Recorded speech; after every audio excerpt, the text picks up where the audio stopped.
지난주에 이어서 어거스틴에 대한 총평을 잠깐 말씀을 드릴 텐데요. 지난주에는 제가 녹음을 하지 못했어요. 그래서 좀 아쉬운 마음이 있는데요.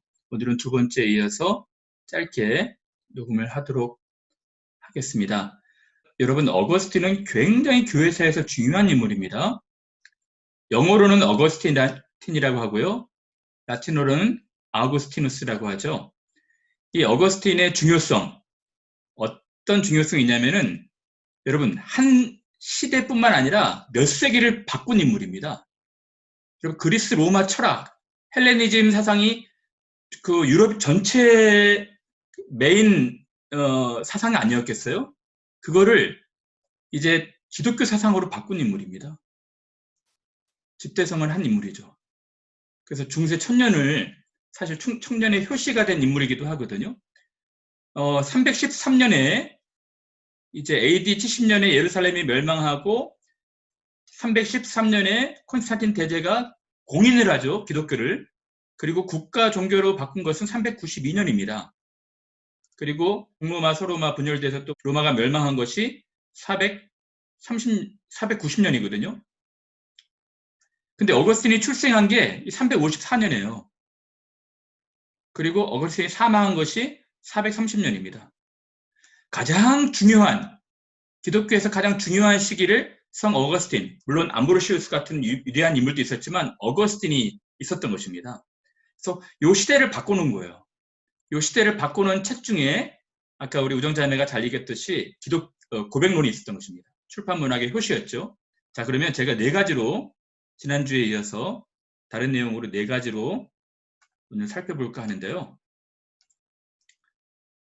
일단은 어거스틴과 이 책 고백록의 가치, 이 책이 서양 인문학에서도 가장 유명한 책이거든요. 기독교 사상에서는 뭐 효시가 될 정도로 유명한 책인데 고백록의 가치에 대해서 생각해 볼까요? 제가 짧게 세 가지로만 생각해 봤어요. 첫째는 진리를 찾는 탐구 과정. 기가 막히게 잘 묘사를 해놨습니다. 여러분, 제가 지난번에도 지도를 그렸었죠? 이게 스페인이고요. 이렇게 되고 이제 이태리, 그리스, 로마가 있겠죠? 그리고 이제 이렇게 전체적으로 이렇게 돼 있겠죠? 여러분, 이게 어거스틴은 타카스테라는 곳에서 출생을 했습니다. 그리고 카르타고, 당시에 여러분 북아프리카는요 핫플레이스였습니다. 요 전체가 유럽 전체가 그리스 로마가 지배하는 시대였는데요.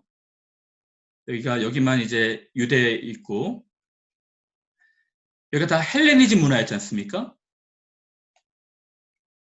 원래 로마가 정복을 했지만 이 사상은 헬라 철학이었어요. 헬레니즘 사상, 헬레니즘 철학이었죠. 가장 여기 핫플레이스에서 중요 도시가 로마겠죠. 북아프리카에서도 카르타고였습니다. 그리고 밀라노. 근데 타카스테에서 출생한 이 어거스틴이 이제 카르타고로 젊은 시절에 유학을 가잖아요. 수사 교수로 로마로 가고 또 밀라노로 가는 겁니다. 그래서 여기 굉장히 핫플레이스였고요. 헬레니즘 철학이 융성했던 그런 시대였습니다. 그렇죠. 그리스 로마 철학이 이 전체 유럽 사상을 지배했던 것입니다. 그래서 이것을 헬레니즘이라고 하고요. 근데 유대 사상은 다르죠. 헤브라이즘이라고 합니다. 헤브라이즘이라고 해서 뭐가 다르냐면 여긴 철학이고요. 여긴 신학입니다. 여기는 인간의 가능성, 인간의 지성, 인간의 이성을 가장 극대화한 것이죠. 근데 이 헤브라이즘의 그 사상은 하나님, 신의 은총에 귀한 것 아니겠습니까?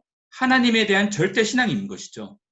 근데 전체 헬레니즘 문화에서 이 어거스틴이라는 인물이 헤브라이즘을 같이 융합해서 그 그리스 로마 사상을 기독교 사상으로 바꾼 인물이에요. 대단한 것 아니겠습니까? 그래서 정말 탁월한 인물입니다. 제가 그래서 어거스틴과 헬라 철학자들의 차이를 조금 이따 설명을 드릴게요. 그래서 고백록의 가치는 진리를 찾는 탐구 과정이고요. 두 번째는 인간의 심리를 기가 막히게 연구한 것이죠. 묘사를 한 것입니다. 그때 그 생각했던 것들을 묘사하는 거 보십시오. 탁월하지 않습니까? 아이 때 느꼈던 것, 생각하는 것들을 고백록에 기가 막히게 서술을 하잖아요. 그리고 신과 인간의 관계, 하나님과 인간과의 관계를 이 당시에 기가 막히게 서술을 했던 것입니다. 그런 의미에서 고백록이라는 책이 가치가 있는 것이고요. 두 번째로는 헬라 철학자들과 어거스틴의 큰 차이? 대체 뭐가 다른가? 이 당시에 어마어마한 기라성 같은 철학자들을 이제 어떻게 보면 한 사람이 담당한 거거든요. 한 사람이 이 물줄기를 바꿔놓은 겁니다. 그래서 제가 또 이것도 한 세 가지로 생각했는데요. 첫 번째는 인간에 대한 이해입니다. 인간에 대한 발견 또는 이해. 여러분 당시 철학사상을 보십시오. 철학사상은 인간의 지성, 인간의 이성, 이것을 절대화해서 신뢰했던 그런 시대였어요. 그렇죠? 근데 이 고백록을 보십시오. 고백록의 핵심은 뭐냐면 인간의 비천함을 고백하는 거예요. 인간이 얼마나 욕망에 사로잡힌 죄인인지, 인간에 대한 회의를 시작하는 것입니다. 당시에 이 철학자들은요, 겉과 속이 다른 사람들이었습니다. 겉은 굉장히 고결하지 않았겠습니까? 근데 속은 욕망으로 가득 찬 사람들이었어요. 근데 이 욕망으로 가득 찬 것들을 표현하지 않습니다. 그래서 쾌락주의자, 회의주의자 여러 있었지만 인간의 지성에 대한 신뢰, 인간은 고결하다는 것에서 어거스틴이 인간은 욕망으로 사로잡힌 죄인이라는 것입니다. 인간은 타락하고 인간은 아주 못된 죄가 우리를 슬프게 한다는 것이죠. 그래서 여러분 성경에서는 심령이 가난한 자는 복이 있다고 그랬죠. 그리스 로마 철학자들은요. 인간의 부유함들을 주장했던 사람들이죠. 심령이 가난함에 대해서 멸시했던 사람들입니다. 그리고 이 사람들은 애통을 싫어했어요. 쾌락주의자들 아니었겠습니까? 애통을 경멸했죠. 근데 성경의 사상은 가난과 애통에 대해서 얘기하고 있거든요. 그래서 이 어거스틴이 울음에 대한 철학을 갖고 온 것입니다.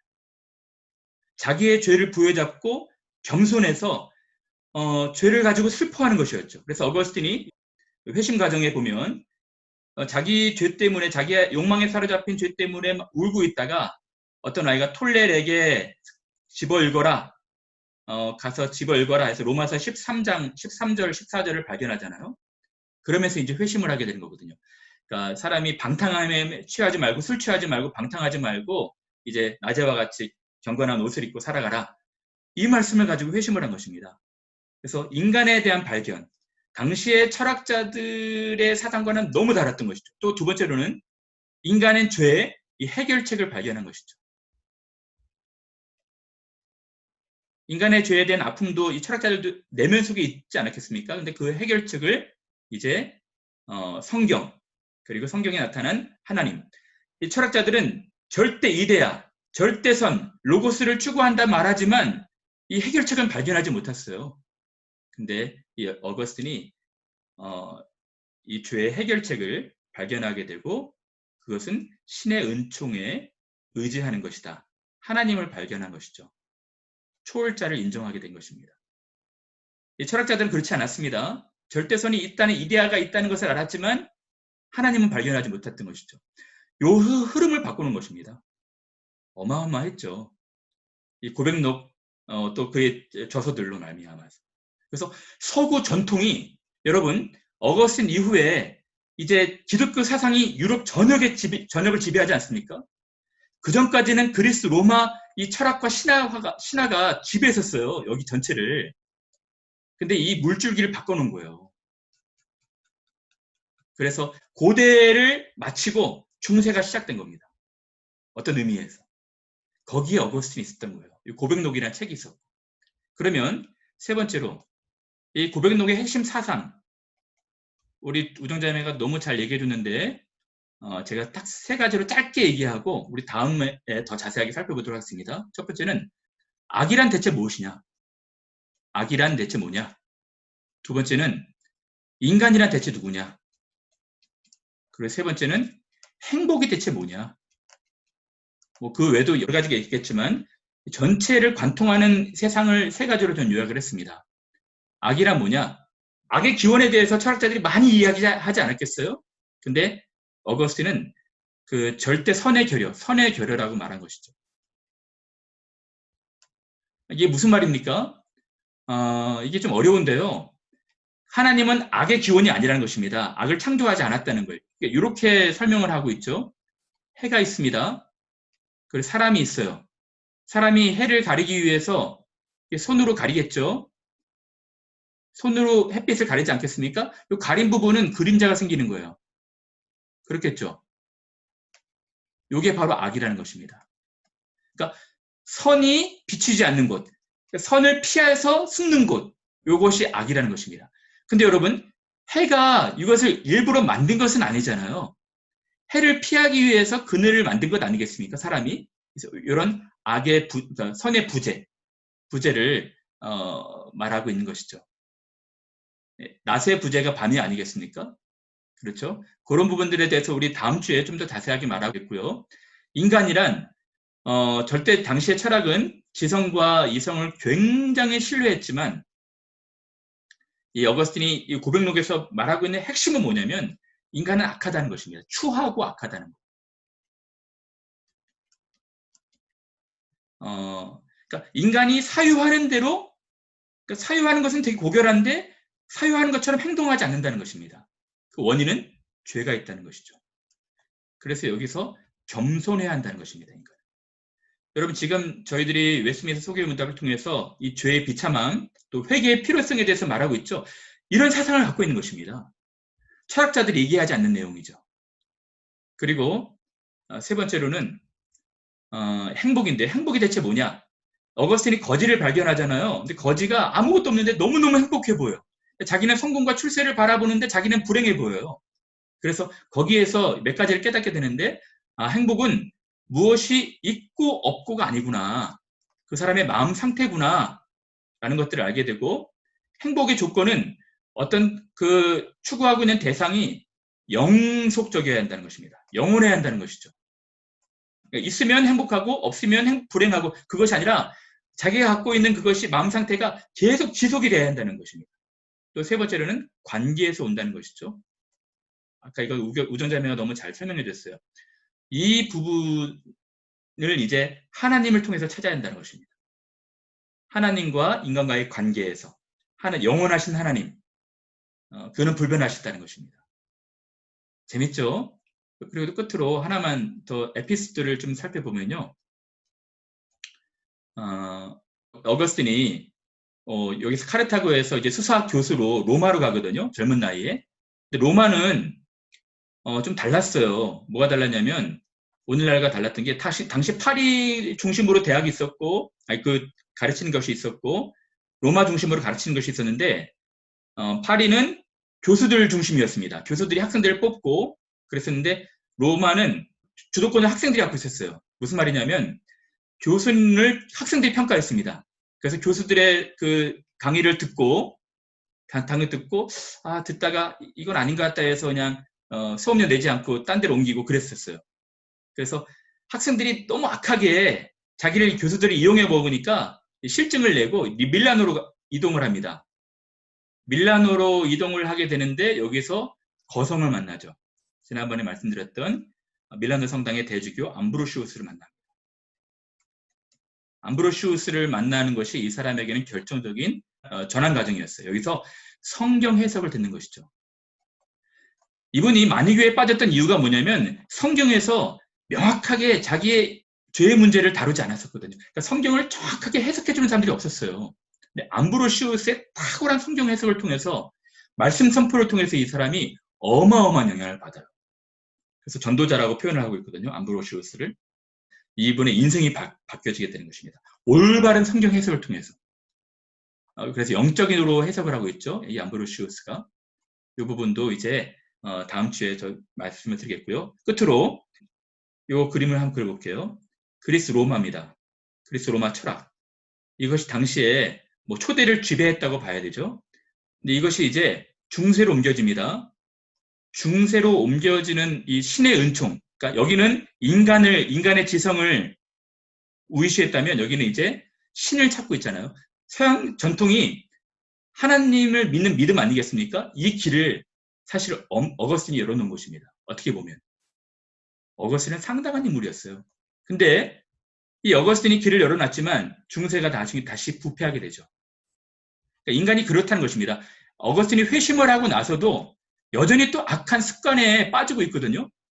인간이 그렇다는 거예요. 회심하면 완전히 변화된 삶을 살 줄 알았는데 여전히 악한 자기의 모습을 보면서 슬퍼하고 있는 것입니다. 전체적으로 교회 역사를 봐도 마찬가지예요. 큰 은혜가 있었지만 다시 이 종교는 타락하는 것입니다. 그 타락의 결과가 무엇이었습니까? 르네상스가 오는 거예요. 르네상스가 무엇입니까? 그리스, 로마 이것을 다시 재발견하고 재부흥하는 것입니다. 다시 돌아가자는 거예요. 그리스, 로마 시대로. 인간의 지성을 절대화하는 것입니다. 이것이 인간의 타락인 것이죠. 르네상스. 근데 여기서 이 르네상스가 있는 이 시대에도 개혁자들이 있었던 것입니다. 칼빈이라든지 츠빙글레, 루터, 뭐 또 이후에 이 사람들이 어거스틴을 발견한 거예요. 어거스틴을 발견하고 어거스틴을 아버지같이 모신 것이었습니다. 하나님께서 이런 인물들을 교회 역사에서 두신 것이죠. 결론적으로 제가 딱 두 가지를 말씀을 드리면 이 고백록이 말해주고 있는 것은 뭐냐면 인간을 성찰하는 것입니다. 인간을 성찰하라. 인간 자신이 어떤 존재인지 인간에 대한 성찰. 여러분들 고백록을 보시면서 인간이 참 죄인이구나. 이것을 깨달으셔야 되는 거예요. 두 번째는 하나님의 필요성, 또 하나님을 의지하는 것. 하나님을 의지할 때 진정한 행복이 온다는 것입니다. 이 교회사가 바로 그것을 말하고 있거든요. 인간을 절대화하는 것에 대한 교만함, 또 하나님을 의지하는 것에 대한 겸손함에 대해서 얘기해 주고 있는 것이죠. 여러분, 그런 의미에서 어거스틴과 그의 책 고백록은 탁월한 책입니다. 오늘 우정자매가 너무 잘 설명해 줬는데 오늘은 1권부터 4권까지 했고 다음 주는 5권부터 9권까지를 다룰 겁니다. 여러분 그 부분도 책을 아직까지 끝까지 안 읽으신 분들은 잘 읽어보시길 바랍니다. 자, 그러면 여기서 마치도록 하겠습니다. 감사합니다.